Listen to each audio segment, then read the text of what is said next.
Sebanyak 87 atlet cabang olahraga terjun payung mulai berlaga di ajang Pekan Olahraga Nasional ke-21 Aceh Sumatera Utara.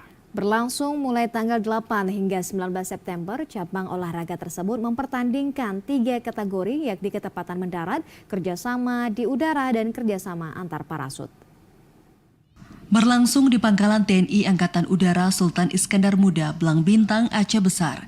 Cabang olahraga terjun payung dibuka oleh Asisten Potensi Dirgantara Kasau, Marsda TNI Andi Wijaya pada Minggu sore 8 September 2024. Sebanyak 87 atlet kontingen dari 11 provinsi di tanah air turut ambil bagian pada ajang Pekan Olahraga Nasional ke-21 Aceh Sumut kali ini. Mereka bertanding memperebutkan 3 kategori dengan 6 nomor yang dipertandingkan, yakni kategori ketepatan mendarat, kerjasama di udara, dan kerjasama antar parasut. Tak hanya ajang menunjukkan keahlian dan ketangkasan, cabang ini diharap menjadi simbol semangat sportivitas serta persatuan bangsa.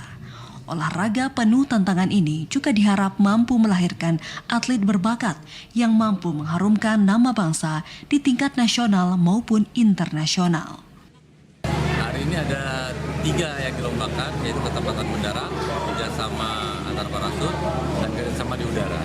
Jadi melaksanakan 10 sorti, kira-kira 87 personil sudah loncat semua tuh hari ini.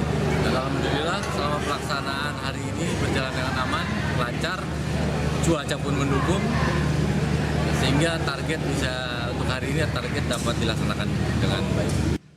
Meski menjadi ajang untuk meraih prestasi terbaik, para atlet diharap menjunjung tinggi nilai-nilai sportivitas dengan tetap mengutamakan safety atau keselamatan. Di hari pertama perhelatannya, cabur ini mendapat perhatian warga dengan turut hadir untuk menyaksikan para atlet bertanding.